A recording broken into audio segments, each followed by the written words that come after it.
United States of America and to the republic for which it stands, one nation, under God, indivisible, with liberty and justice for all.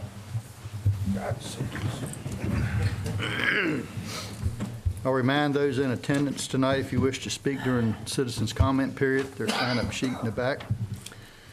First item of business is consideration of consent agenda. Is there a motion to adopt the consent agenda as presented?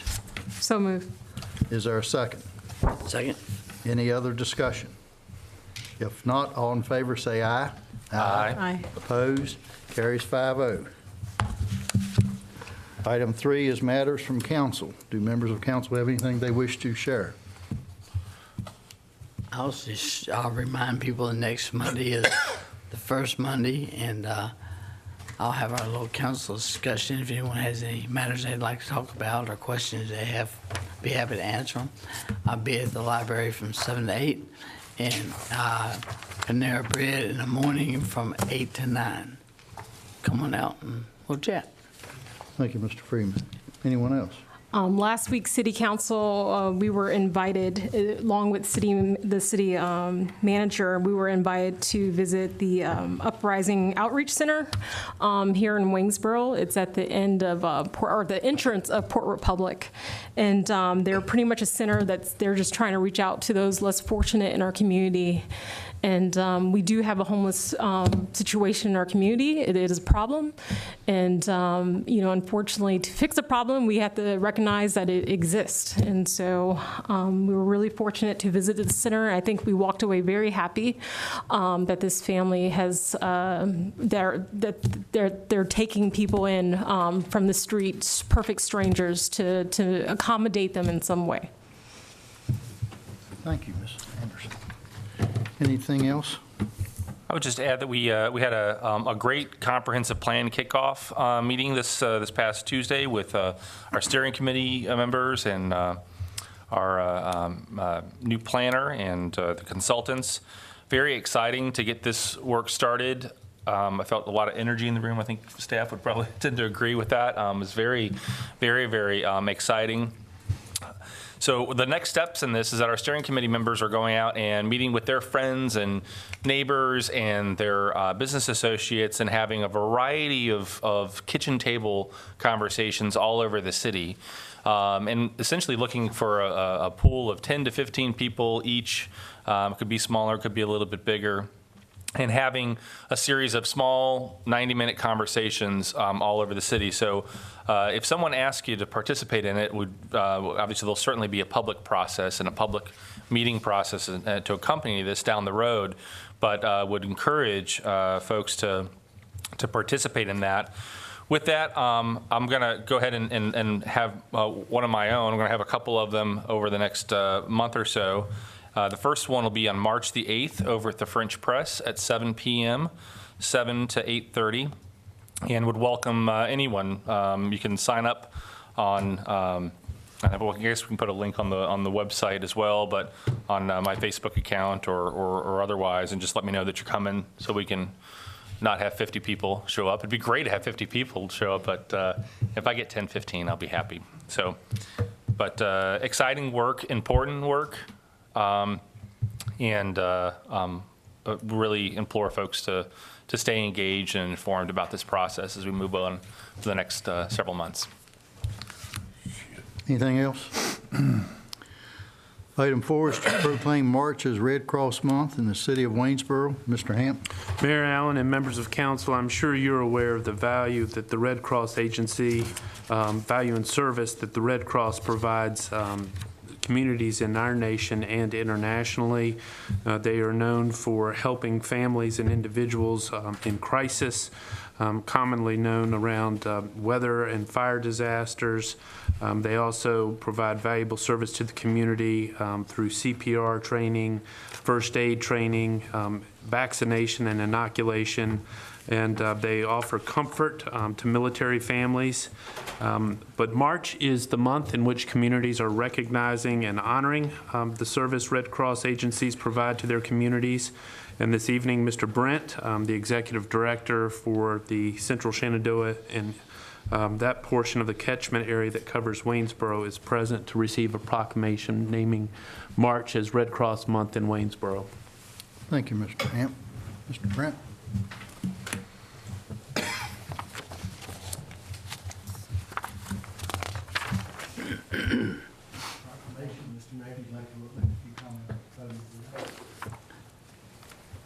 Just like to say thank you for this honor. Ever since 1917, when President Wilson began March as National Red Cross Month, so for 100 years we have celebrated this honor. And not only for 100 years have we celebrated the honor of March as Red Cross Month, but this year marks our 100th year here in the state of Virginia as an American Red Cross chapter, network of chapters throughout the state, including this area. So we're very excited to be celebrating 100 years, and we hope that you'll all come join us. This is open to the community at the Woodrow Wilson Presidential Library on March 10th. Hopefully you've seen the invitation for our kickoff event, and we'll have a President Wilson lookalike actually there signing a commemorative charter in honor of the anniversary. So thank you again. We couldn't do it without you.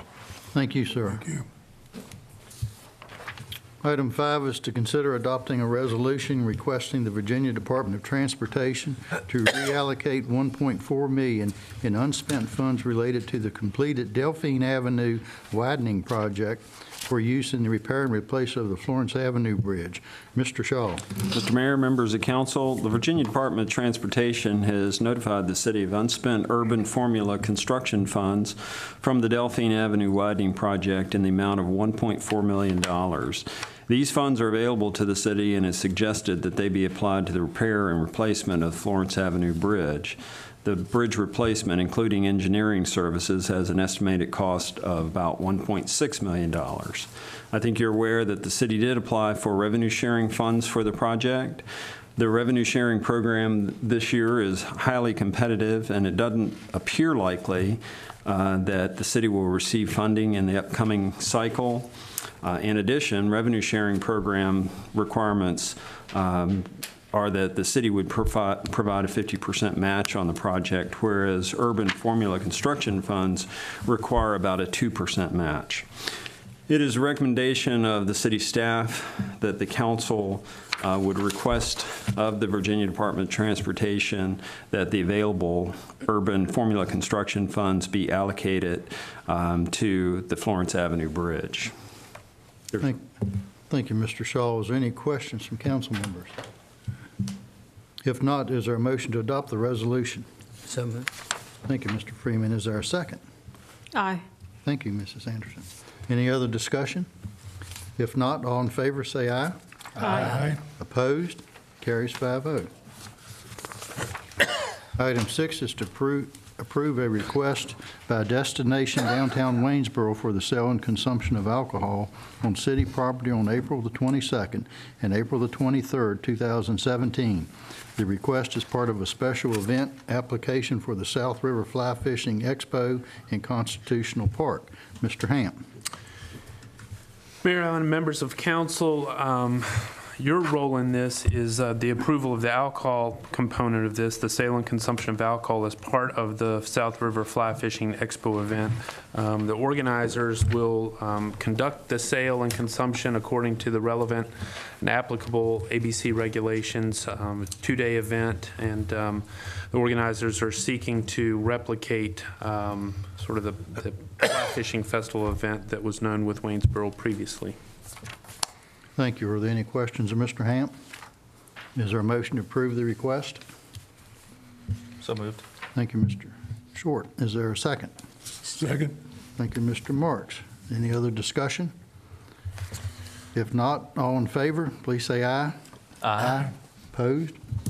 Carries 5-0. Item 7 is communications, correspondence, and calendar. Mr. Hamp.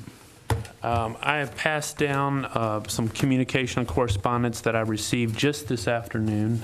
You can take the opportunity to look at that if you'd like, Mr. Mayor, for me to speak to that presently, or we can postpone that to another meeting or another time when it's appropriate. Other than that, I don't have anything to share or report.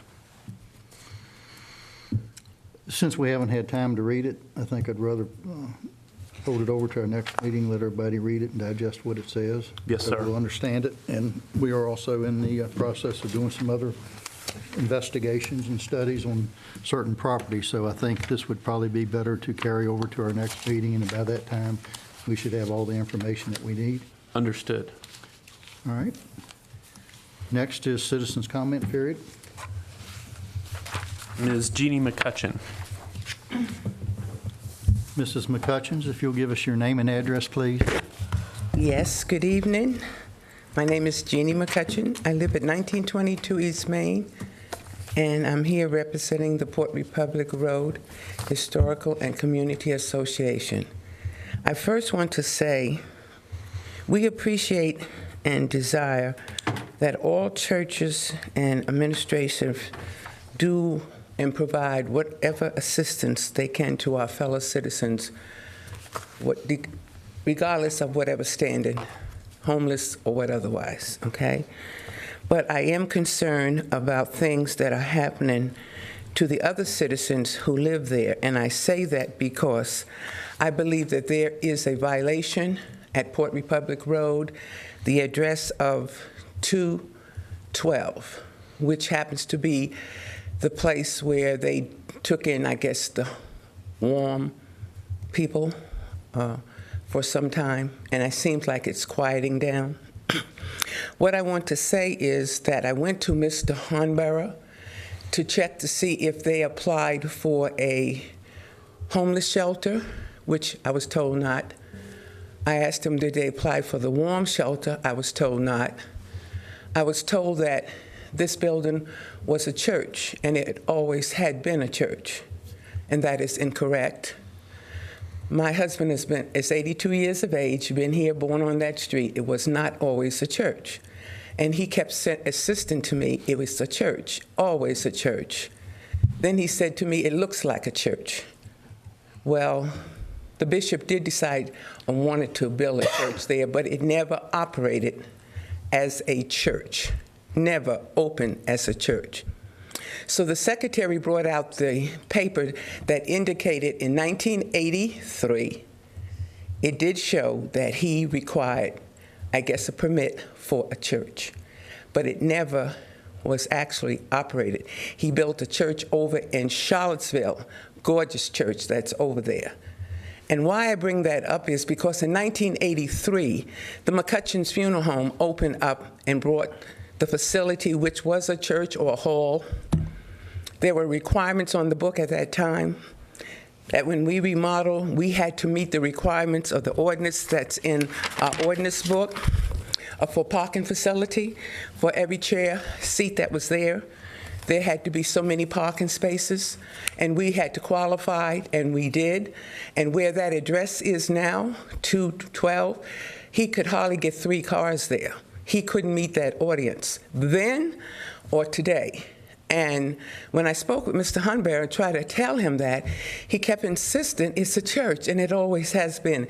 And I said, I see I'm not going to get anywhere here, so I'll come to the city council and point this out to them that in Ward C, we need our Ward C, Mr. Freeman, to look at this and check so that we don't have this situation to come up again. It's not that we don't want to help the homeless and the poor. We all care about them, because it could be for I and you sitting here in 1 minute could be in that position. It's not about that. But the citizens who live there should not have to accept someone bringing something in when there seemingly is a violation. And that's my point, so that we don't do something again and don't have things right in order. And since he said to me, his comment was, I can't go back to 1983. Well, in 83, we had to meet those ordinances. And I have the book here, what they are now. And I thought, what do you mean? They had to meet the ordinance. They never opened up. It never operated as a church, and it was not always a church, which you could say, let's grandfather it, okay? So I just thought I'd like to bring this to your attention and have you all to check it out for us. So, and I appreciate your time. Thank you. Thank you very much. Is there anyone else signed up? No, sir, there is not. Okay. Is there a motion to adjourn? So moved. We are adjourned.